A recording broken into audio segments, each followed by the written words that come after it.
الله الرحمن الرحيم. الحمد لله رب العالمين، والصلاة والسلام على أشرف المرسلين سيدنا محمد وعلى آله وصحبه وسلم أجمعين. سبحانك لا علم لنا إلا ما علمتنا إنك أنت العليم الحكيم. اللهم علمنا ما ينفعنا وانفعنا بما علمتنا وزدنا علما يا كريم. Dear colleagues, this is one of the topics in the course of the vascular imaging, and this is considered the second talk in imaging of the venous system.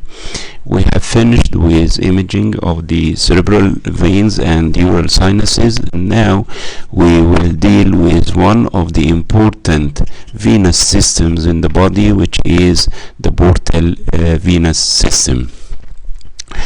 The items that we would like to cover will include something about the technique, the anatomy, congenital lesions, portosystemic collaterals, the cavernoma of the portal vein, and the vascular shunts inside the liver, as well as the extrahepatic portocaval shunts, which is known as Abernathy types. Then we'll have some words about aneurysms of the portal vein thrombosis. What do we mean by transient hepatic attenuation difference? Then the diagnosis of gas in the portal venous system, and what is the passive hepatic congestion, and finally we'll end by some words about the Budd-Chiari syndrome. To start with, the portal venous system is formed mainly by the junction between the splenic vein and the superior mesenteric vein. Both will form the portal vein, and the portal vein will receive some of the tributaries like the left gastric and biliaric branch, as well as the cystic vein from the cystic duct of the gallbladder. Then you know that the inferior mesenteric vein will drain into the splenic vein, which will finally drain into the portal vein. Then we should know that the portal vein drains the abdominal part of the gastrointestinal tract, and this will include the lower part of the esophagus, but does not include the distal part of the anal canal. Then in order to see the portal vein by CT, and we have many techniques, as you know, the Doppler ultrasound, the CT and the MRI. Then we inject contrast material in the range of 150 milliliter. Then we scan the patient, and this will occur during the triphasic study of the liver. We scan first the arterial phase, which is acquired about 20 to 25 seconds after the start of the contrast injection. Then we'll have the portal phase in the range of about let us say 55 seconds after the start of contrast injection. And if you look here, and you can see this is the portal vein at the hilum of the liver, and you can follow the course of the portal vein until you see the confluence between the portal and the superior the splenic and the superior mesenteric to form the portal vein itself. And we have many imaging tools so that we can reconstruct the images to have this 3D CT portal venography, where we can see the superior mesenteric vein as well as the splenic vein forming the portal vein, and these are the branches of the portal vein.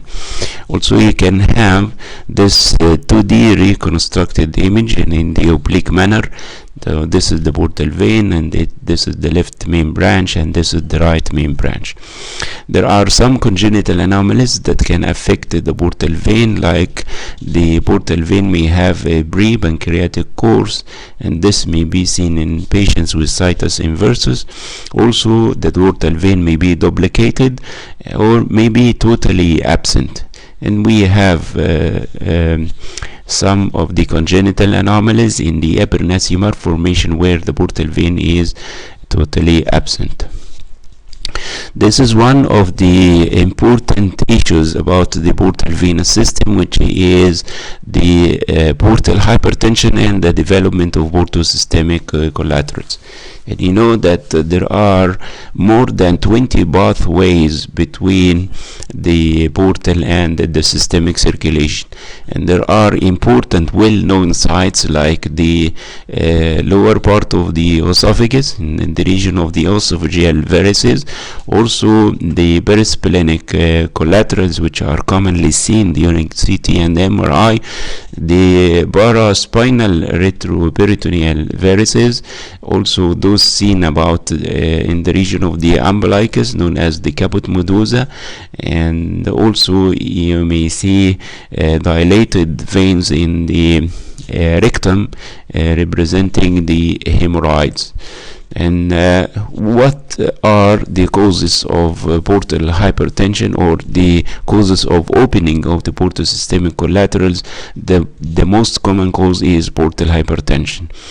And sometimes if the splenic vein or the mesenteric vein is thrombosed or tenuosed, this will increase the portal pressure and will result in opening of these collaterals. And also sometimes neoplasms and pancreatitis or surgery may contribute for this.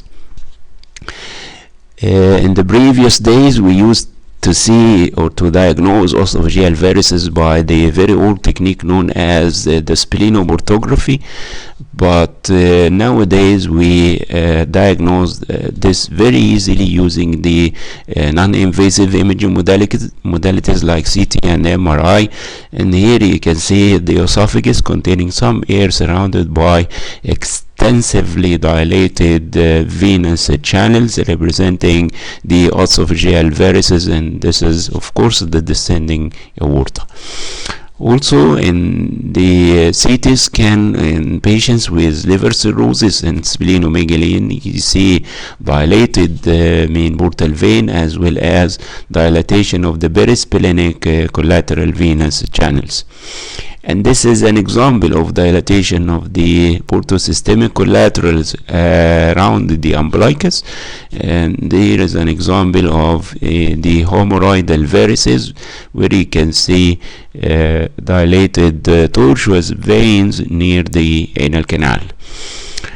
Now this is one of the lesions affecting the portal system, which is the portal cavernoma, which means that at the region of the portal vein you can find many dilated collateral venous channels at the hepatic hilum, and you may not be able to identify the portal vein because of being stenosed or thrombosed.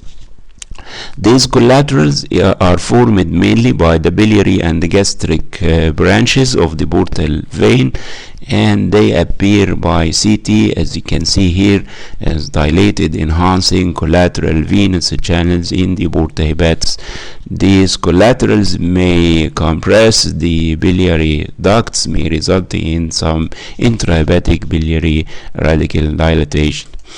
Then on the CT scan, you see dilated vascular venous channels in the region of the porta hepatis. And according to the literature, the portal vein is usually thrombosed, but some reports said that a normal appearing portal vein can be detected within the cavernoma itself.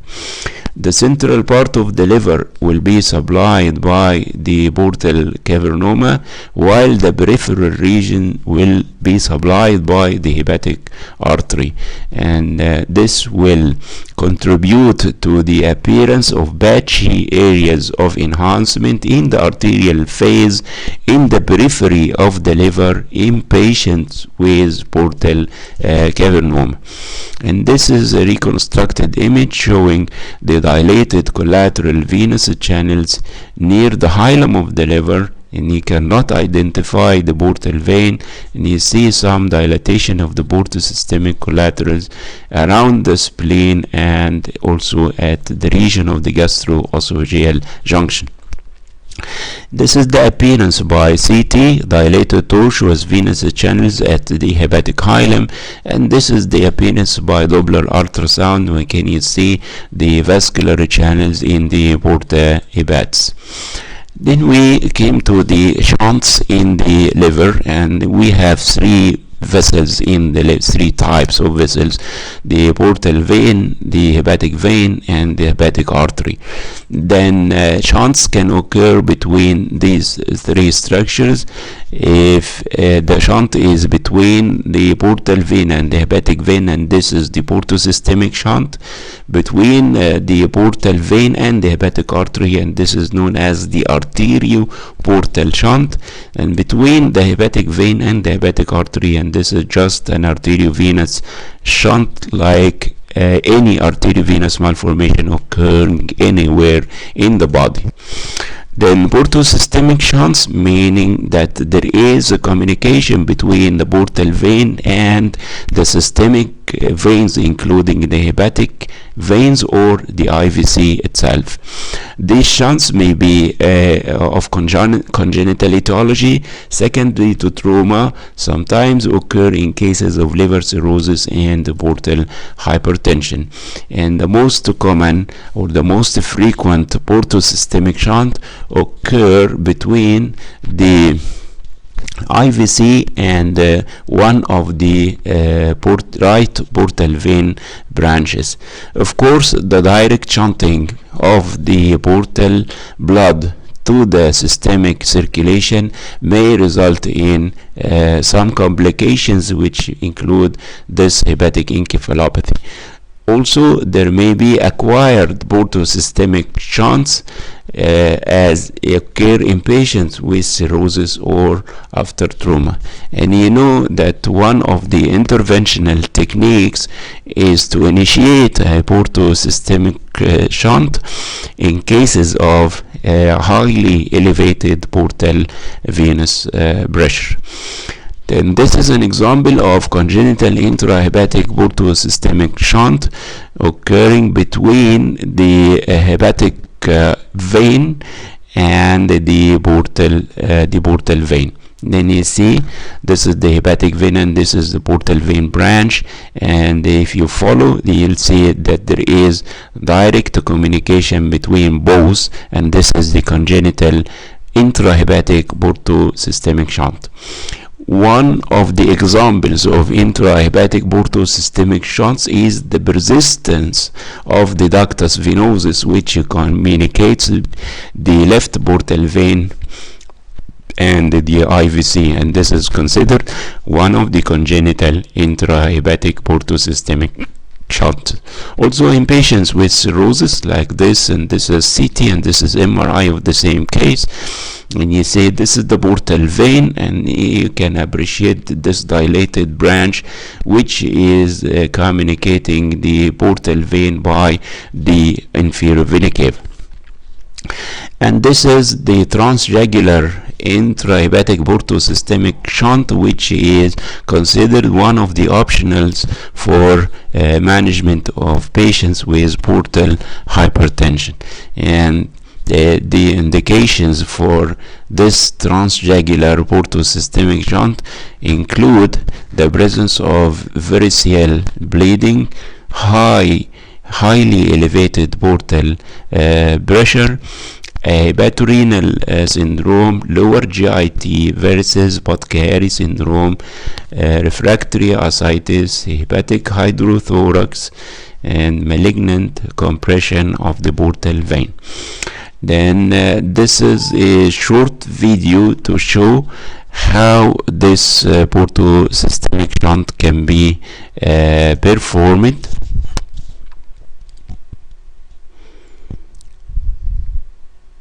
Patients with portal hypertension may be asymptomatic or present with symptoms due to variceal bleeding, ascites, encephalopathy, or hypersplenism. Variceal hemorrhage can occur most commonly at the gastroesophageal junction and result in death. The TIPS procedure creates an artificial conduit from the portal to the systemic venous circulation to resolve portal hypertension and recurrent gastroesophageal varices. A small incision is made in the neck to access the internal jugular vein. A guide wire, followed by a sheath, is advanced into the internal jugular vein, ending in the right hepatic vein. A catheter is advanced over the wire into the hepatic vein. After the wire is removed, indirect pressure is measured using a balloon at the tip of the catheter. Once the catheter is removed, a long curved needle is placed through the sheath and thrust through the wall of the hepatic vein and adjacent parenchyma into a major branch of the portal vein. A portal venogram is performed via the needle to confirm proper placement. A wire is advanced through the needle. After the needle is removed, a pigtail catheter is advanced over the wire. The wire is removed. Direct pressure is measured in the portal vein to check for a significant gradient. The wire is placed back into the portal vein and the pigtail catheter is removed. A balloon catheter is used to dilate the tract between the hepatic and portal veins. The balloon catheter is removed and the sheath is advanced over the guide wire. The stent is advanced through the sheath until it is in proper position, at least 2 centimeters into the portal vein. The sheath is removed and the distal 2 centimeters of the stent in the portal vein expands. The ripcord is pulled slowly to open the stent. Portal vein pressure is checked to make sure it has lowered. Everything except the stent is removed. This stent routes the portal flow directly into the hepatic vein, bypassing the liver.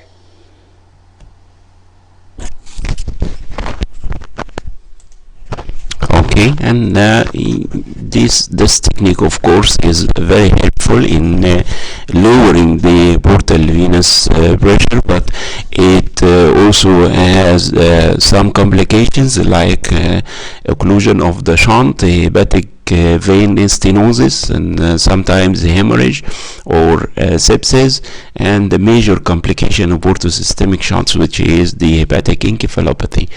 In arterioportal shunts, or in the shunt between the hepatic artery and the portal vein, this may be congenital, it may be secondary to trauma, also in cases of cirrhosis, and the trauma include also the liver biopsy, for example, and in malignant infiltration like by hepatic cell carcinoma will lead some way to communicate between the hepatic artery and the portal vein.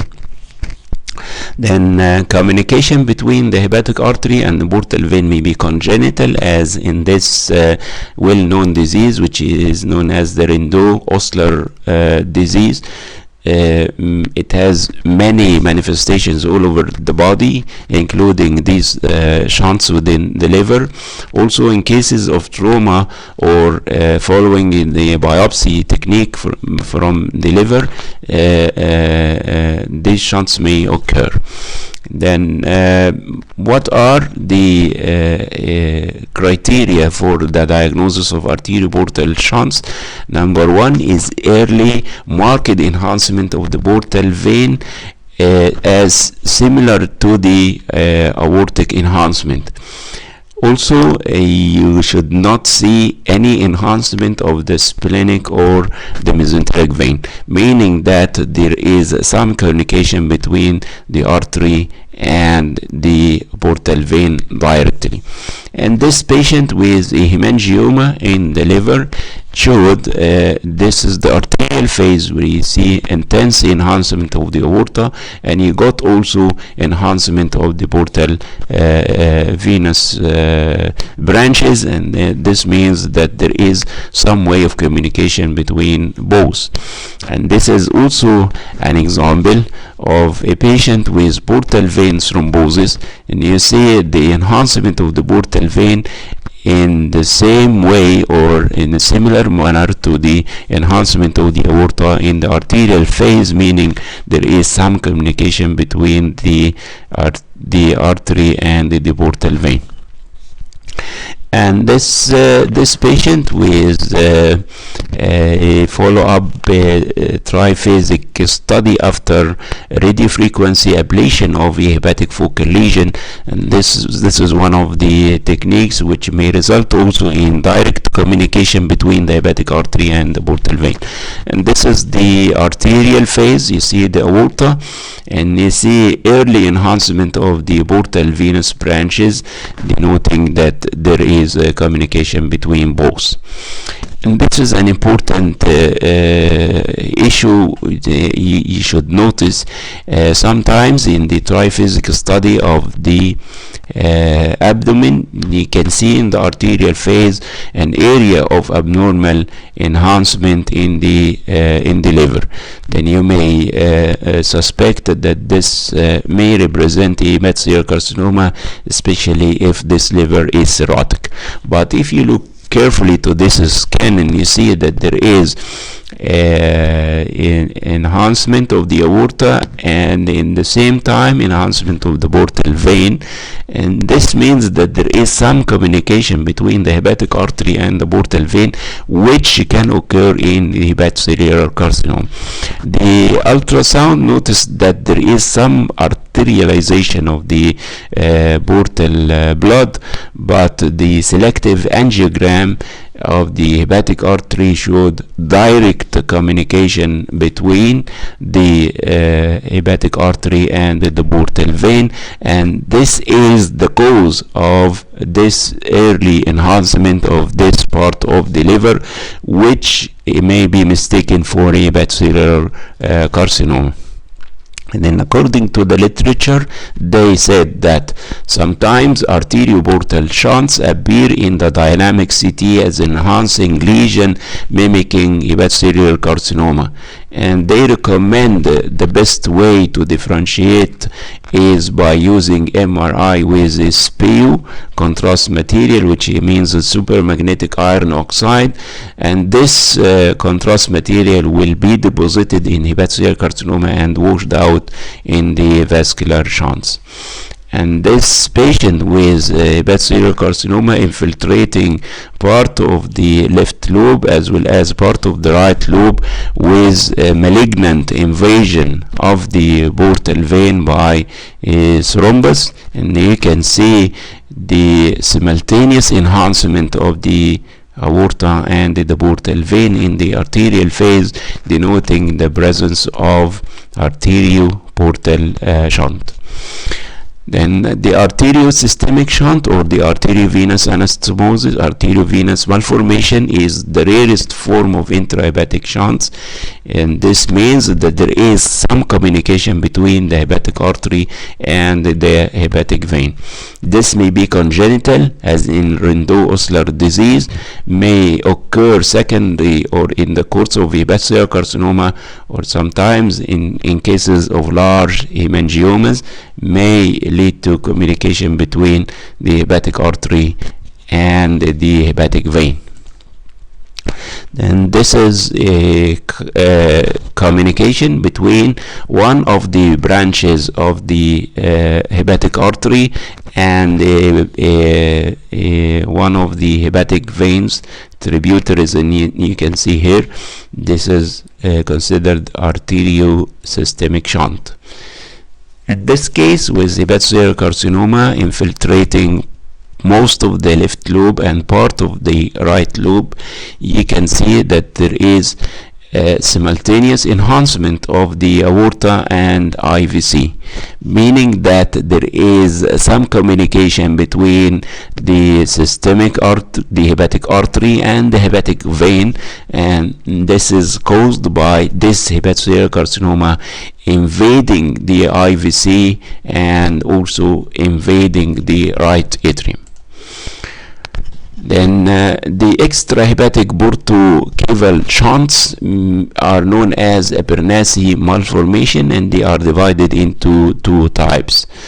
Type 1, which is relatively common and seen more common in females. This type 1 is rarer than type 2. In type 1, you cannot see the portal vein, and you see that the splenic vein and the superior mesenteric vein are directly draining into the IVC, and this may be associated with polysplenia syndromes and cases with biliary atresia.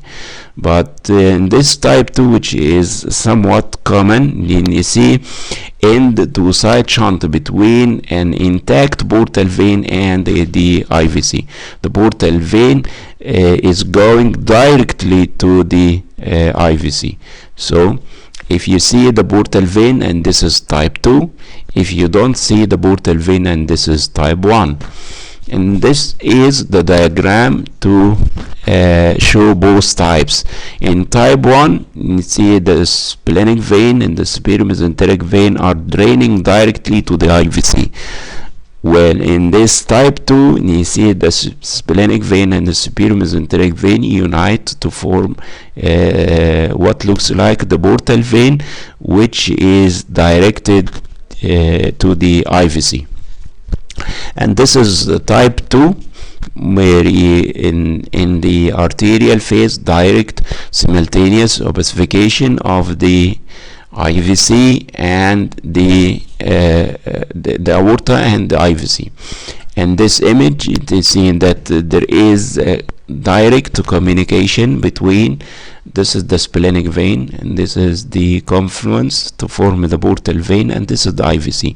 There is direct communication between the portal vein and the IVC. Once you see the portal vein, then you are dealing with type 2 Abernathy malformation. And here is another example. This is the IVC and this is the portal vein. In the liver, you see some abnormality, congenital abnormality of the portal vein with attenuated right branch and some dilatation of the left branch. What's important here is the communication between the IVC and the portal vein, meaning that you are dealing with Abernathy type 2 malformation.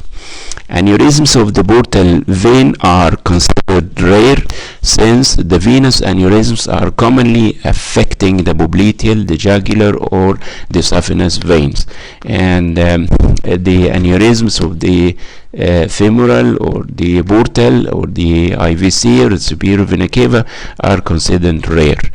But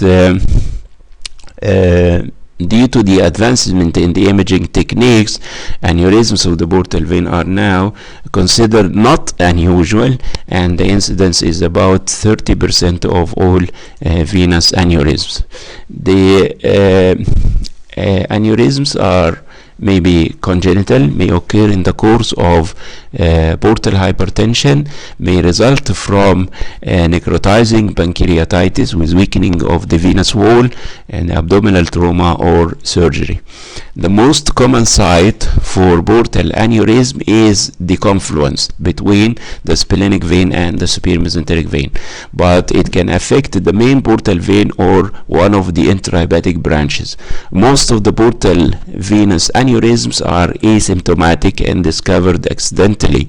And here you see this is the splenic vein and this is the confluence of the splenic to the superior mesenteric. This is superior mesenteric artery and this is the vein, and at the confluence you see marked dilatation representing an aneurysm of the portal vein.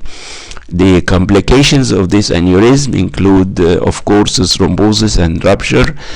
Portal hypertension may lead to direct distal emboli, may compress the biliary radicals, resulting in jaundice or even stones, and also may compress the duodenum, resulting, let's say, in abdominal pain, for example.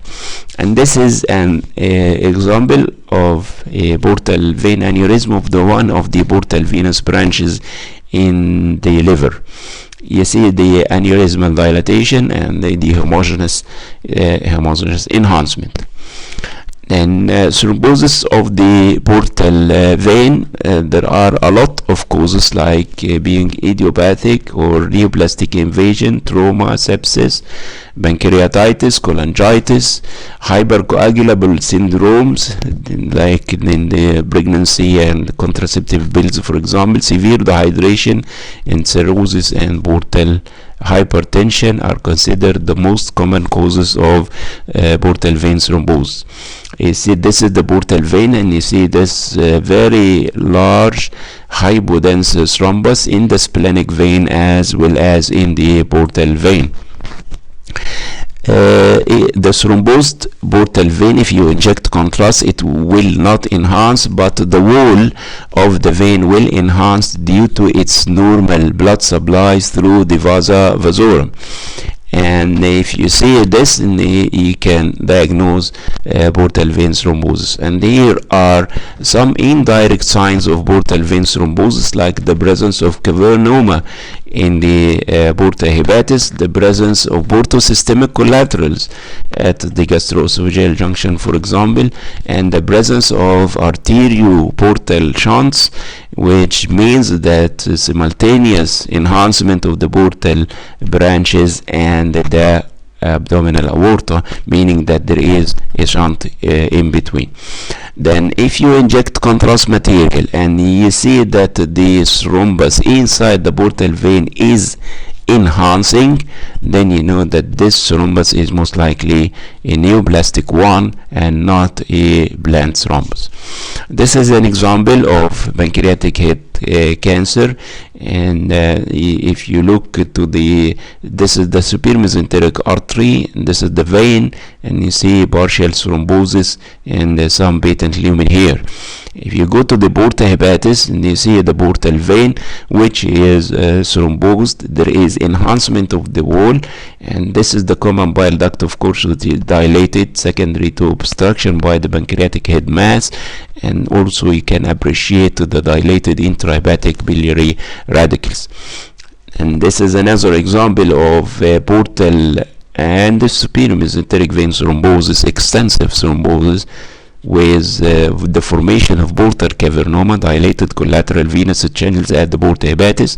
Also you can see some gallbladder calculi. The diagnosis of portal vein thrombosis is considered an easy thing by the ultrasound and by the Doppler as well. Here you can appreciate the thrombus within the portal vein. Then what do we mean by transient hepatic attenuation difference? And these are areas of, they are usually triangular in shape, like this one, of enhancement of the hepatic parenchyma seen during the arterial phase. And this is usually seen in patients with cirrhosis and portal hypertension, whenever the portal blood is not able to supply the hepatic parenchyma as usual. Then the hepatic artery will take over the supply of some of the hepatic areas, which will appear homogeneously enhanced in the arterial phase, and these patches are known as transient hepatic attenuation difference. These patches can be seen commonly in cirrhosis, can be seen in patients with hepatocellular carcinoma as well. Then gas in the portal venous system is a very bad sign. In adults, the cause is usually secondary to mesenteric ischemia, while in the pediatric age group it is due to necrotizing enterocolitis. And this was considered previously a surgical emergency with a very high mortality rate reaching 83%. But nowadays the mortality rate has declined to about 35%, and this is due to the availability of many very fast imaging modalities like multi-detector CT, which can uncover many of the pathologies that do not need surgery, and this may contribute to the decrease in the mortality rate. On the CT scan, you see the gas in the portal circulation will reach the periphery of the liver, and it will go with the distribution of the portal tracts. On the contrary to gas in the bile ducts, which is a frequent finding in the clinical practice following many interventional techniques and endoscopic procedures. Then gas is seen in the outermost 2 centimeters of the liver, meaning that it is in the portal vein, while the gas in the bile ducts will be more central, not usually reaching the periphery of the liver. And this is what happens actually after death, and there is some putrefaction and mesenteric ischemic changes with the appearance of air in the wall and in the lumen of the intestine, and this air will go directly to the via the mesenteric vessels to the portal vein, and you can see this appearance which occurs in all cases after death.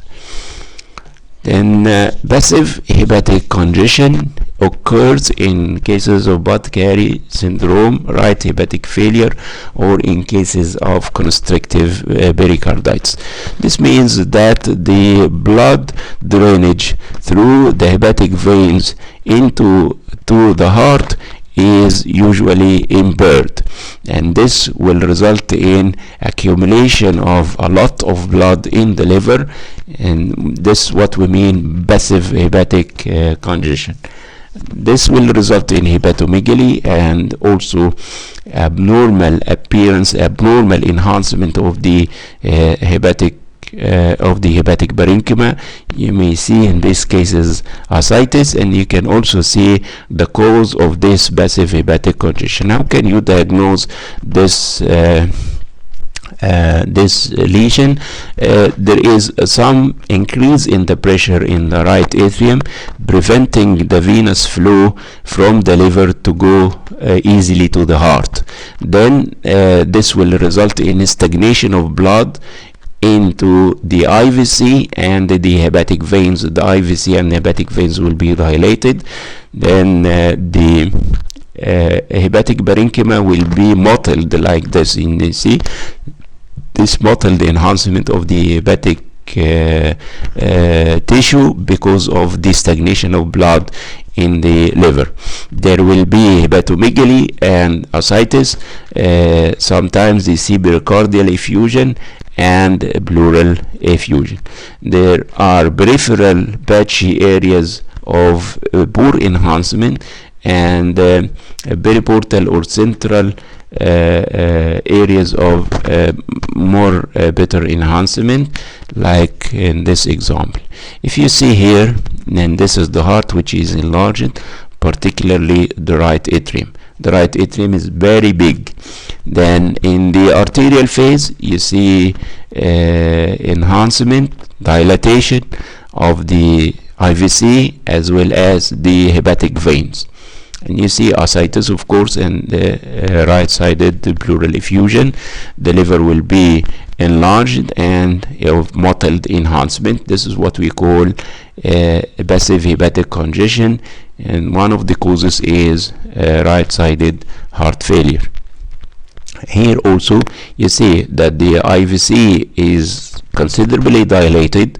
The hepatic veins are also dilated and congested and enhanced in the arterial phase.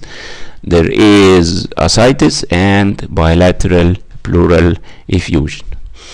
Another example, and this image, you can appreciate the marked dilatation of the right atrium and dilated congested hepatic veins and IVC, mottled enhancement of the liver parenchyma, enhancement of the IVC in the arterial phase, the presence of bilateral pleural effusion and ascites. And in Budd-Chiari syndrome, there is obstruction of the venous flow beyond the liver,